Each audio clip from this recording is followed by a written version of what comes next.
Few things will play a bigger part in messing up a piece of work or screwing up fasteners than cheap or worn out screwdrivers.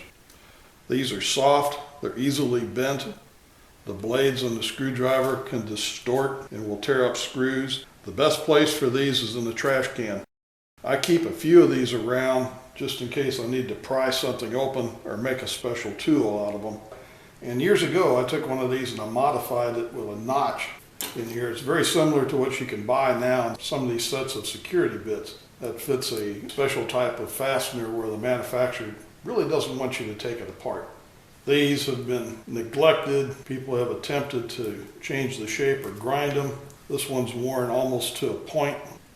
The best place for these is in the wastebasket. Rather than messing with some of these, you're far better off to buy a good screwdriver. Go out and buy some good quality screwdrivers, flat bladed and Phillips screwdrivers. The good ones today will usually have a little discolored tip that has been heat treated and welded onto the end of one of these shafts, or the end of this has been heat treated. Some of them are not. This one here is a good screwdriver. I've had it for years. They fit properly into a Phillips head, and there's several different shapes and configurations of these. But nothing will mess up a Phillips head screw faster than a cheap one of these blades. And there are several different sizes and shapes of these that you're going to need. I've accumulated a number of different screwdrivers for special purposes to get into tight spots where you can't use a full-size driver. These are offset screwdrivers for getting into tight places. These two have square drives of two different sizes on them. A good handle for the small bits. And this one has a triangular tip on it. This was actually a fastener that was used on the Roomba battery packs. And sometimes you just need some long ones to reach those difficult fasteners. These are good tools. They are not chisels. You shouldn't beat on them with hammers and stuff like that. And you shouldn't scrape things with them. Take your tools, put them in a toolbox, lock it.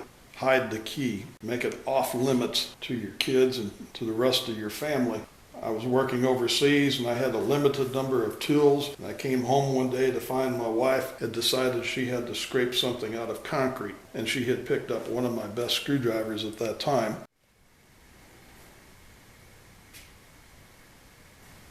There are several different sizes of these Phillips blades, and these that fit onto a multi-purpose handle, these have been cryogenically frozen, which hardens them and makes them pretty durable. They can chip, and you can get a piece fly off of one of these, so it's not a bad idea to wear glasses when you're using some of these. All the different flat blades, these are all flat and squared off on the ends. Some of them are quite wide. All of these are designed to fit different types of fasteners that manufacturers have used to try and keep you from taking something apart. Especially these, some of these weird shaped ones that have a little hole in it. These that have a hole in it, they're a Torx bit with a little pin that keeps this from engaging with the fastener. So these have a hole in it to go around that pin. You have the same thing down here for some of the Allen head type fasteners that have a pin in the center of them. There's another set of security bits you can get that are just longer, and these are designed to reach into the recessed cavities where some of the fasteners are located on a lot of plastic components. Some of these maintain this straight hex shaft all the way out close to the end of the bit. These have been reduced in size, so these will fit down into some of the cavities, like you'll find in some of these drills and other items that you're trying to take apart. That will go right in there. Manufacturers don't really want you to take their stuff apart.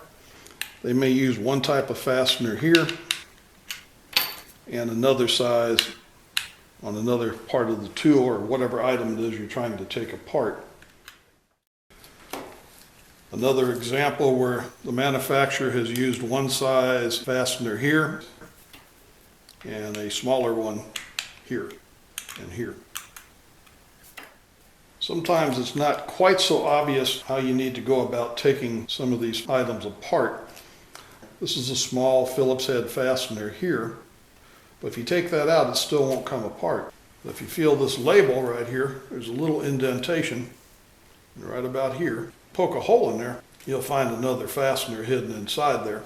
And the minute you do that, you've zeroed out your warranty. Sometimes you'll run across an item where there's no visible fasteners and you're not really sure how to take it apart. The fasteners are probably hidden underneath these feet. They might snap in place, but usually these are held in with double-sided tape, and it doesn't want to let go very easily. I have warmed these up very slowly with a hair dryer or a heat gun. You got to be careful not to distort the plastic. And again, this is another way that the manufacturer hopes that they can tell if you've been messing with something while the warranty is still valid. The other item that will tear up fasteners faster than anything I can think of is one of these. I get very nervous when I see an electrician or some other tradesman walking into my house with one of these hanging on their tool belt. The first thing they'll grab for is one of these instead of a regular screwdriver. If this is switched into the wrong position, the first thing they do is strip or crack whatever it is that they're trying to loosen because they had it in tighten instead of loosen. I've asked more than one service guy to leave this in his truck. Good cordless screwdrivers have a torque setting. Run these in at a low setting. If you must use one of these, let that bottom out on the ratchet and then go back and tighten it up by hand.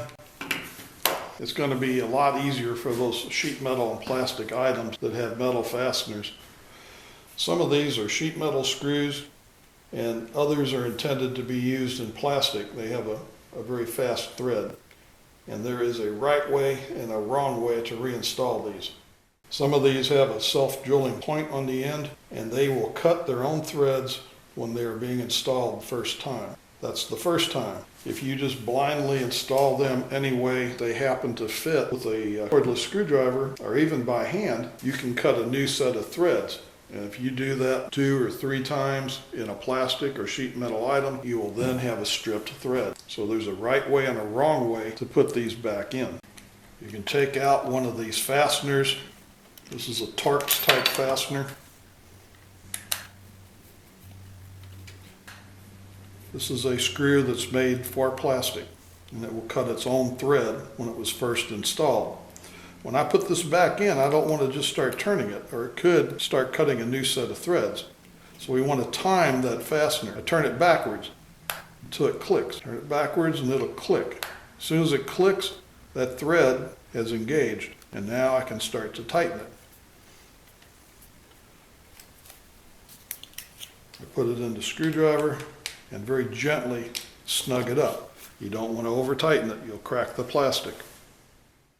It always surprises me when I tell somebody to time their threads when they're putting something back together and I get this look that goes, what? If it's a drywall screw, put it in the hole, turn it backwards. You can hear it click and it'll go right back in the original threads. This one, put it in the hole, turn it backwards, click. You may not hear it, but you can feel it, and they'll go right back in. This one, put it in the hole, turn it backwards, click. You can feel it drop right into the threads. This big boy, put it in there backwards, click. You can hear that one. Put it right back in. Time your fasteners. I don't care if it's wood, plastic, sheet metal. Time the fastener and you won't be stripping out threads and having things crack and fall apart. You need to choose your screwdriver bits wisely. You can see this one is way too small. So is this one. This one fits pretty well.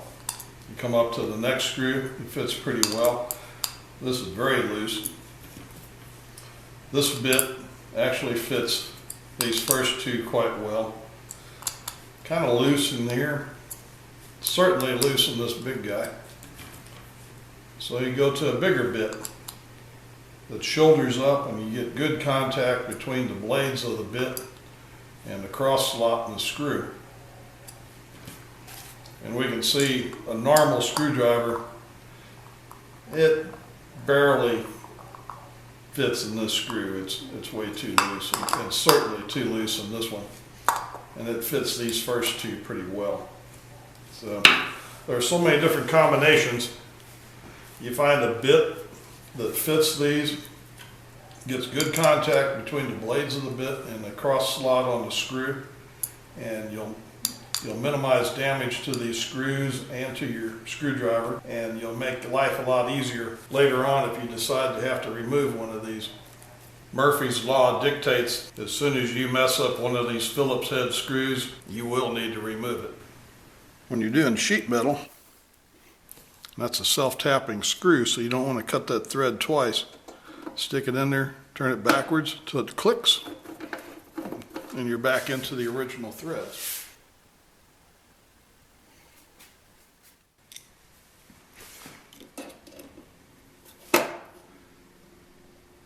Click. If you feel any resistance to that going in, you haven't quite matched up with the existing threads, so just back off and try it again. Don't strip the threads out. This is fairly heavy gauge metal. These threads are cut into 3 screws on a side, 12 altogether. I'll put these in until they're just snug or a little bit loose. When I get all 12 of them in, I go back and I tighten them up. There's no reason to strip a thread out that's already been cut into sheet metal.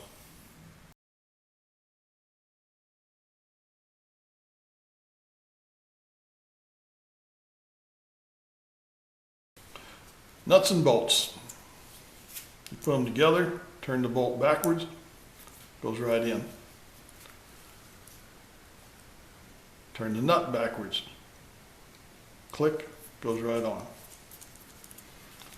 Just get in the habit of doing this. Whenever you put anything together, turn it, clicks, goes right on.